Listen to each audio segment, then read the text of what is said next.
va reprendre.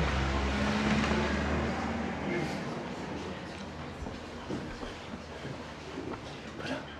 Alors, on va reprendre pour la séance de clôture. Je vais commencer par donner la parole à Vladimir Strelkov, qui est professeur à l'Université d'État de Moscou, dont vous avez pu faire connaissance déjà depuis quelques jours, et qui va venir à Toulouse, hein, on peut le dire, l'année prochaine, dans le cadre du programme Erasmus Mundus, pour faire un séminaire, animer un séminaire avec nos étudiants. Alors sur un sujet qui est complètement différent des spécialités phénoménologiques, donc pour dire que tu balayes un champ assez large, puisqu'il s'agira du néo-hegelianisme français, hein, essentiellement sur Kojève, voilà. Donc, voilà, je te donne la parole. Merci beaucoup pour vos présentations. Je veux préciser seulement qu'à Moscou, il y a quelques universités d'État. Je suis professeur, oui, me semble. Mais mon université que je présente ici, c'est l'université d'État des sciences humanitaires, quelque chose comme ça. Mais,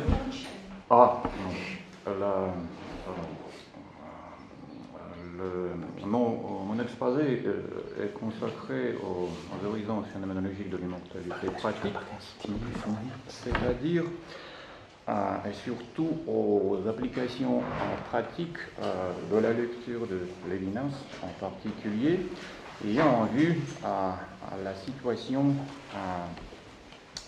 en récit post-soviétique, où les quelques variations intellectuelles et culturelles dans notre pays. Je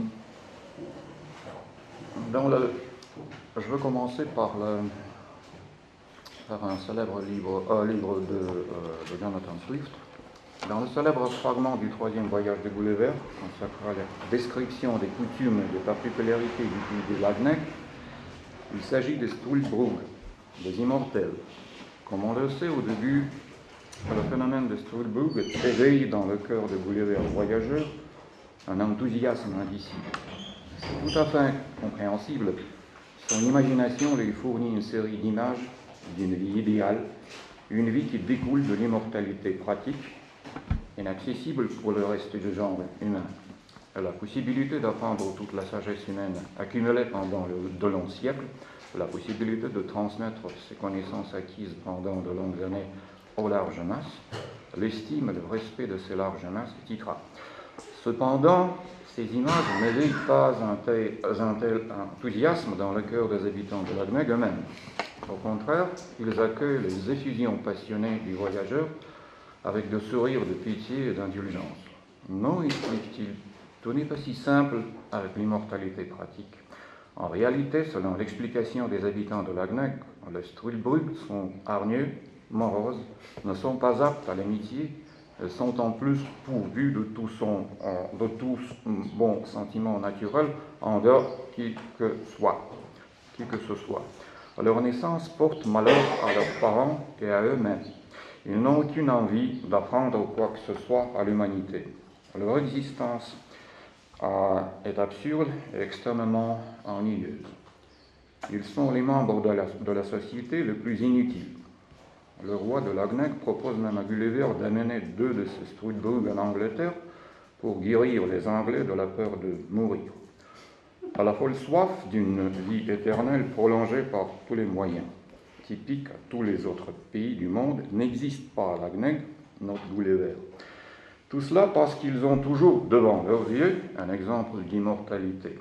Les Européens rêvent de l'immortalité seulement parce qu'ils n'ont pas l'expérience d'une existence éternelle de ce genre. Aujourd'hui, cette soif est toujours là. Plus encore, paradoxalement, à mesure que se développe la médecine scientifique et d'autres sciences appelées, paraît-il à déterminer les limites des possibilités de la transformation de l'homme par lui-même, l'attirance pour une prolongation sans fin de la vie humaine ne fait qu'augmenter, présentant toujours de nouvelles facettes. C'est donc des manifestations spécifiques de cette soif dans le récit d'aujourd'hui que nous allons parler ci-dessous. La diversité et l'abondance des manifestations pareilles constituent un phénomène éloquent. En gros, On peut dire qu'il témoigne de l'effacement progressif des frontières entre la science et la parascience, entre la connaissance scientifique et la méthodologie contemporaine, entre l'utopie et la réalité, entre la philosophie et la superstition éclairée. En fait, il démontre l'insuffisance radicale de l'attitude critique envers le monde et leurs possibilités, propres aux adeptes de l'immortalité. Or, c'est justement la connaissance scientifique qui est la source d'une telle attitude. La croissance du nombre des adeptes de l'immortalité pratique dévoile donc, surtout en Russie, l'appauvrissement de la composante scientifique et philosophique de la conscience de nos contemporains. À ce sujet, on peut évoquer l'activité de la secte d'un certain Nikolai Grobovoi, qui a acquis une notoriété scandaleuse il y a quelque temps. Grobovoi a été condamné par le tribunal pour exaction. Cependant, il a été assez vite libéré de la prison, vu sa conduite exemplaire, ce qui confirme la volonté toujours présente dans la société de la percevoir cette version d'immortalité pratique que Grobovoi a prônée avant son arrestation. L'essence de cette version consiste en ce que les adeptes de cette doctrine, généralement ceux qui ont vécu la mort de quelqu'un de leurs proches, sont invités à attendre la résurrection de leur mort. La technique de la procédure consiste en gros à essayer d'identifier dans son entourage ces nouveaux années qui semblaient être perdus pour toujours. Cette secte a reçu un grand soutien social de l'organisation Les Mères de Beslan, réunissant les victimes de la plus grande attaque terroriste de l'histoire de la Russie post-soviétique. Il est facile de deviner que plusieurs adeptes de la doctrine de Grobovoi ont effectivement reconnu leurs proches défunts dans leur entourage. Ces nés à nouveau ont été identifiés d'après quelques indices décrits par la théorie de Grobovoi, mais avant tout par la conviction interne des adeptes eux-mêmes en ce qu'ils avaient vraiment rencontré leurs parents ou leurs enfants perdus. On peut annoncer deux sortes de remarques, psychologiques et phénoménologiques, contre une telle pratique. On sait que la psychologie moderne possède un aspect spécifique, la psychologie du malheur. Elle propose une thérapie visant à surmonter le chagrin lié à la perte des proches. L'essence de cette thérapie repose sur la plus rapide compréhension et la reconnaissance par la victime du fait de la perte elle-même, ce qui veut dire la reconnaissance de la perte comme telle, c'est-à-dire la reconnaissance de l'impossibilité de la compenser pour revenir à la situation précédente. On sait qu'il est impossible de rendre le passé inexistant. Il s'avère que si le succès relatif de l'activité de Grobovoi en tant que généraliste qui assurait à ses clients la rencontre avec leurs enfants morts témoigne en faveur d'une telle possibilité. Rappelons aussi l'histoire de la reine britannique Victoria en français, non ? Qui, après la mort de son mari, bien-aimé du prince Albert, a organisé sa vie quotidienne de façon à ne pas apercevoir de sa perte. Elle a construit son monde d'une manière selon laquelle son mari existait toujours, il était son interlocuteur le plus proche, et qu'il vivait, peut-être qu'il était plus vivant, qu'il était vivant quand il était vraiment vivant. Faire semblable de ne pas s'en apercevoir, cet Allsop détermine l'irréductibilité du sentiment de la perte, la reprise permanente de l'épreuve. Plus vite on réalise que la perte est irréversible, plus vite commence le processus de son acceptation. Sans la compréhension de l'irréversibilité de la perte, on ne pourra jamais s'ouvrir à une nouvelle étape de notre vie. On restera l'inconsolable prisonnier de sa douleur, on souffrira du retour permanent vers soi-même, celui qui a perdu la personne la plus chère. Comme l'écrivait Lévinas, nous ne serons pas capables de nous libérer de notre moi. Nous souffrirons du caractère cyclique du temps, de son réversibilité, de la perception du présent comme du passé. Mais en réalité, le temps ne soigne pas les blessures. Ce n'est que la stratégie de la sobriété qui soigne. Il est évident que la thérapie dont on parle vient de l'importance de la reconnaissance de l'hétérogénéité de l'expérience humaine. Elle fait appel à l'altérité fondamentale de la réalité qui est accessible à l'homme avant tout grâce au phénomène de la mort.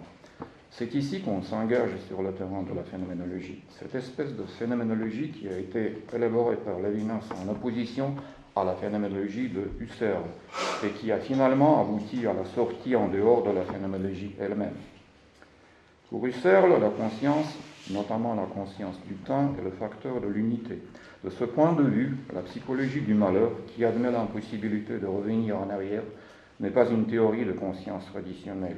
Elle est plutôt une théorie de la conscience, de l'impossibilité de la conscience, comme l'instance qui assure l'identité, la théorie de la conscience traîtresse, c'est-à-dire la conscience qui fixe la rupture, l'ambiguïté de tous ses efforts.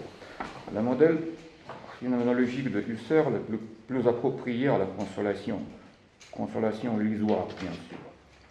Ayant perdu ma mère à l'âge de 13 ans, moi-même, je me rappelle très bien le moment où je reconnaissais de son visage dans la foule qui m'entourait.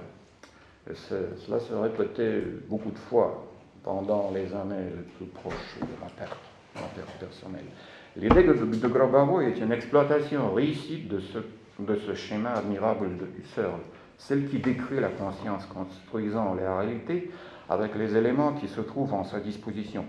Plus les éléments dont cette réalité est faite sont désirés, plus réussit à la construction de l'univers. Cependant, plus l'univers de notre perception est uni, plus il est fidèle à nos désirs, plus il est convertible, moins il est réel. Moins il admet l'autre et l'autrui. L'une des leçons principales que j'ai apprises en lisant Lévinas consiste à reconnaître la résistance en tant que facteur de la réalité. La réalité, c'est ce qui résiste. Je me rappelle que même les idées esthétiques d'Alain, à qui j'ai autrefois consacré mes thèses, se basaient sur la reconnaissance de la résistance du matériel comme facteur essentiel déterminant la valeur esthétique d'une œuvre d'art. La propagande de l'immortalité exclut en quelque sorte cette résistance. Cependant, on peut traiter de façon différente l'élasticité, l'irréversibilité de la mort comme facteur qui règle la vie. On peut, avec Heidegger, la traiter comme une possibilité indépassable. La position de Lévinas de l'époque du temps à l'autre est en quelque sorte posée. La mort est l'impossibilité de la possibilité. Ici, c'est le caractère discret du tissu de la vie qui est mis en valeur. La mort est le facteur de l'interruption et non pas la condition de l'intégrité. Devant la mort, l'homme ne peut rien. La seule chose qu'il peut faire, c'est lui faire face. Cette mort ne suppose pas la communication. Elle constitue une instance étouffante et écrasante. Les souffrances physiques qui accompagnent la mort sont l'incarnation directe de ses qualités. En traversant ces souffrances, on prie pour avoir le néant, mais on ne le reçoit pas. On reste dans l'être, mais on constitue une chose inerte. On revient dans sa souffrance mortelle au statut d'il y a. Lévinas disait que l'homme mourant devient à nouveau enfant. Or, comment peut-on, tout en restant conscient de l'altérité de la mort, ne pas être écrasé par elle? En réalité, la mécanique de l'immortalité supprime tout simplement non seulement la possibilité de répondre, mais aussi de poser une telle question. La mort apprivoisée exclut le mystère mais garde le caractère secret, si on prend les mots de Gabriel Marseille. Le secret qui peut être dévoilé. Pour Lévinas, la réponse devrait notamment consister dans la capacité de reconnaître dans la mort de l'autrui qui nous dévoile son visage. La communication avec la mort est impossible. Toutes négociations avec elle sont impossibles non plus, mais il est possible de lui dire « me voilà ». Il est impossible d'assumer l'autrui, mais il est possible de lui faire face, c'est-à-dire pénétrer son mystère et par ceci découvrir non pas l'autrui comme l'autrui, mais son altérité. Il est bien possible que pendant l'euthanasie, l'homme acquiert la possibilité du dire et surmonte la dépendance du dit. Mais tout ce qu'il peut dire en qualité de dire, c'est me voilà. En même temps, Lévinas rétablit aussi dans ses doigts une eschatologie originale.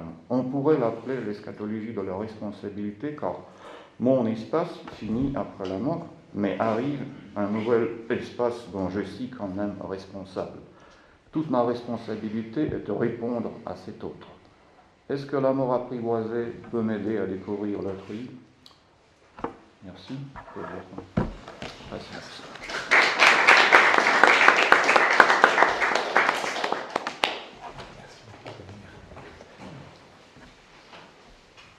Est-ce qu'il y a des questions, des réactions? question de l'euthanasie, quand même, ça, il y a deux côtés qui peuvent présenter en quelque sorte dans l'exposé, parce que tu sais, chez Swift, il y a des gens qui aimeraient bien de mourir, mais qui ne peuvent pas. Et au contraire, il y a chez les questions ou les situations de Gombovoy, c'est des gens qui ne peuvent pas faire le travail des deux, qui refusent à autrui à mourir, même si c'est des situations tout à fait différentes. Tu sais, je peux dire, je ne veux pas vivre à perpétuer, mais aussi je ne peux pas, tu sais, refuser à quelqu'un d'autre de vivre. C'est quand même quelque chose de différent. Mais de l'autre côté, je suis d'accord que grâce à certaines analogies, on peut s'imaginer que l'autre, il aussi ne veut pas vivre à perpétuer. L'autre, l'autrui? Oui, si quelqu'un d'autre il meurt et ne peut pas mourir, et donc à la place de vivre, c'est le processus de mourir qui reste plusieurs années, on peut s'imaginer que peut-être comme moi je ne veux pas. Définitivement, c'est lui peut-être il aimerait bien de mourir.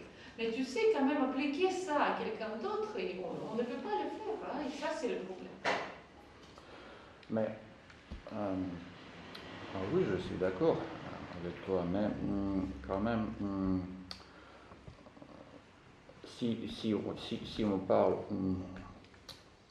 si on parle, de l'autrui, c'est une seule perspective que peut être ouverte à travers la mort. Donc s'il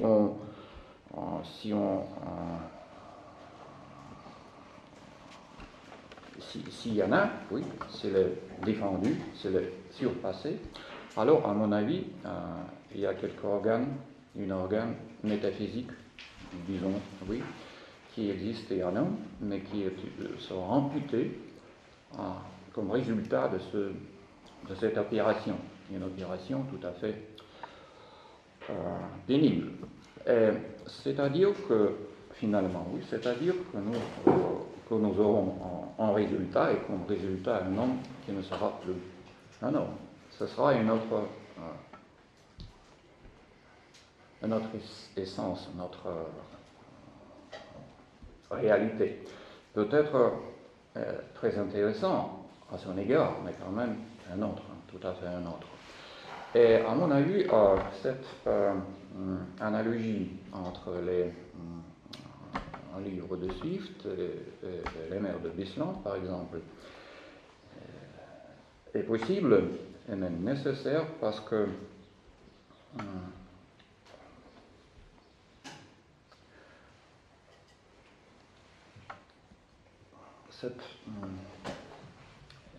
elle est possible parce que cette façon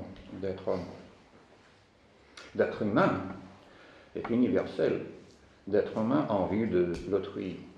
Et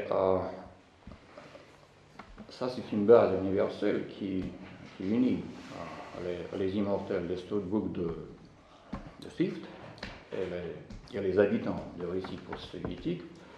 On ne peut pas de même manière.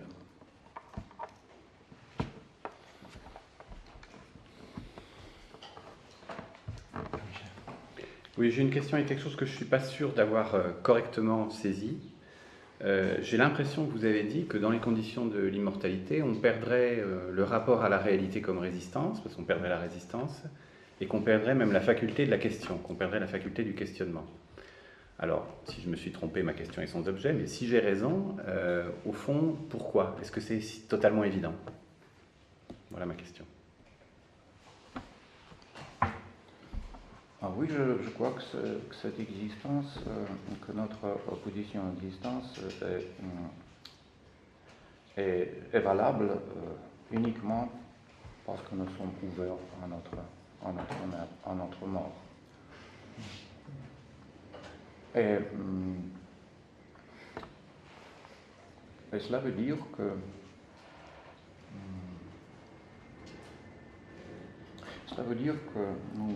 nous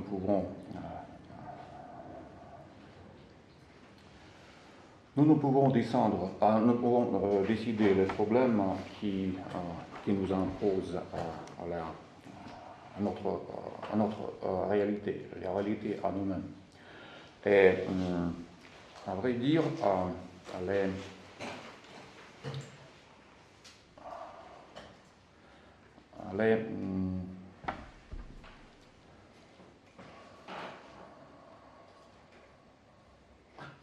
les façons d'être soi, pardon. Je pensais que pour concrétiser, je pouvais poser la question, est-ce qu'on ne peut pas imaginer des immortels s'interrogeant sur la conjecture de Riemann, par exemple? Les immortels, à mon avis, ils ont les réponses aux potentiels immortels, ils ont les réponses à toutes les questions. Tandis que les hommes mortels, ils ne sont pas. Les immortels, c'est les techniques françaises. Il habite dans la vie plus difficile, dans le monde plus difficile. Vous en connaissez des immortels? Oui, les immortels, oui, à mon avis, non. Mais je voudrais dire, j'ai vu les candidats parmi les jeunes post-soviétiques qui sont sûrs de leur immortalité future. Parce qu'il y a, c'est ce que je parle de l'immortalité pratique, il y a des différentes versions de cette idéologie, pour ainsi dire. Il y a des versions de ce type, oui, de Belobarovo, il y a d'autres versions qui se développent au sein de soi-disant cosmisme russe, mais il y a des variantes plus scientifisées, si on peut le dire, qui c'est la certitude de futur éternel pour ces jeunes hommes est basée sur par exemple, sur les espoirs, le développement des nanotechnologies, ce sont les transformations du corps humain en quelque chose de mécanique, plastique, etc. Ça, c'est le problème du changement du corps, de le mien et de l'autre. C'est le problème de l'expansion de mon corps à l'univers, la coïncidence de mon corps avec cet univers mécanique, univers composé, réglé par la science.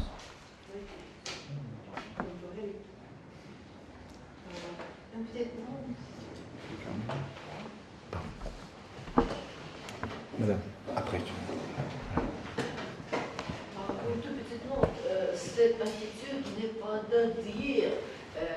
Nous pouvons rappeler Tsiolkovsky. C'est la même chose. Oui, mais voilà pourquoi j'ai mentionné le cosmisme russe, parce que Tsiolkovsky, il n'était pas le réalisateur, oui, c'est peut-être, il n'était pas à l'initiateur de cette idée ou de ce complexe d'idées, c'était Nikolai Fyodorov, et Tsiolkovsky était son disciple fidèle.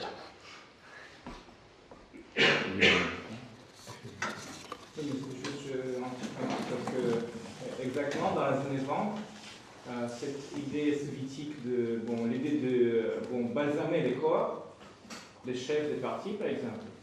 Aussi, on discutait dans ces contextes-là un jour de faire ressusciter Lénine. Il avait l'idée comme ça. En conservant les corps, un jour la science va se développer jusqu'au point où on pourra donc faire ressusciter Lénine. Et c'est pour ça que je pense que cette idée, oui, c'est bien ce parallèle-là avec les années 20 et les années 90, parce que le contexte est exactement le même. Oui, là, une sorte de en circularisation massive, parce que de toute façon, si on reste dans la religion, c'est la religion qui nous propose une certaine culture de la mort. Et cet immortalisme, c'est quelque chose de profondément irréligieux ou areligieux. C'est une variante de la religion laïque. Oui, là, exactement. Parce que ce que vous avez mentionné, Grabarov, dans le contexte Ossétie du Nord, et là, exactement, la religion laïque, les mythes laïques, ils sont très mélangés avec le christianisme, avec l'orthodoxie. Donc là, il y a un élément très très fort chez les Ossètes. il a beaucoup de recherches sur ce point-là, que chez les ocètes, il y a beaucoup vraiment de ces limites archaïques qui sont encore en fait très vivants.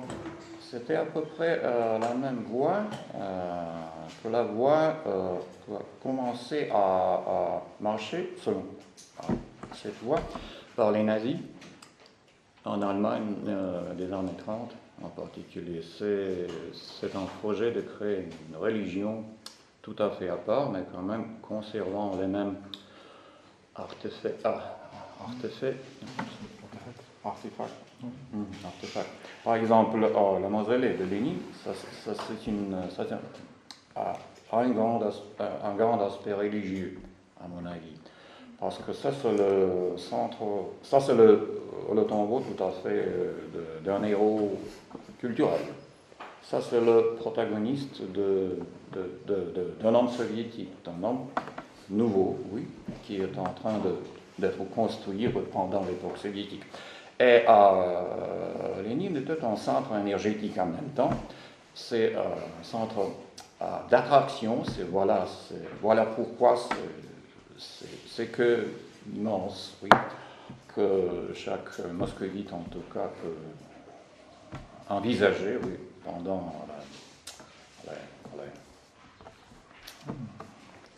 pendant les promenades à travers la place rouge.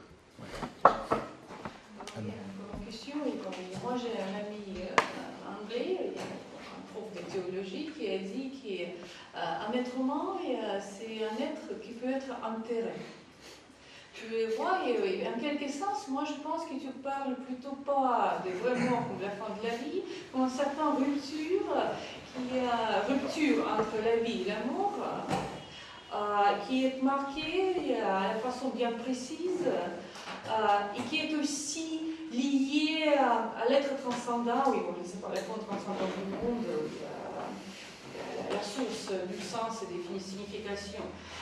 Parce que bon, je me souviens bien quand j'ai lu, j'ai écrit une biographie de Lévinas, et là-bas, bon, moi j'ai lu des textes sur les gens, les autres, surtout des Anglais, mais aussi les Français, qui étaient dans le même Stalag, et c'était le mémoire d'un Anglais qui a dit, parce que là-bas c'était le parti russe aussi, bien sûr que bon, les nations civilisées étaient gardées à part, mais quand même il était certaines relations, et donc les Anglais, ils ont vu comment ça se passe dans le côté russe. Ce monsieur, ses mémoires qui sont fondés sur ces journaux de l'époque, il dit, mais les Russes, ils enterrent ces morts comme des chiens, sans prier.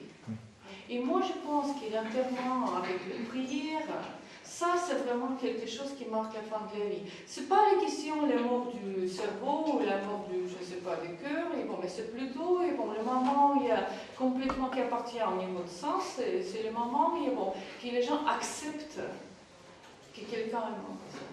Et ça, quand même, je pense que cette relation à passage visible, ritualisé et aussi lié aux sources du monde, ça fait la vraie limite. Parce que c'est vrai que du point de vue de la médecine, du point de vue des techniques, il n'y a presque pas de limite et on peut mourir. On est vit déjà, mais on ne meurt pas encore. Il y a certains domaines grises. Peut-être que on pourrait ajouter à ce sujet, c'est que l'homme soviétique, il habitait dans un espace temporel, si on peut le dire, entre le passé et le futur. Alors, par exemple, quand les schémas idéologiques étaient impliqués d'une manière très forte, oui, il habitait au futur. Il n'habitait au présent, il n'y avait pas de présent, le présent était si négligeable, si pauvre, oui, que la seule compensation qu'il pouvait avoir, c'était le futur promis.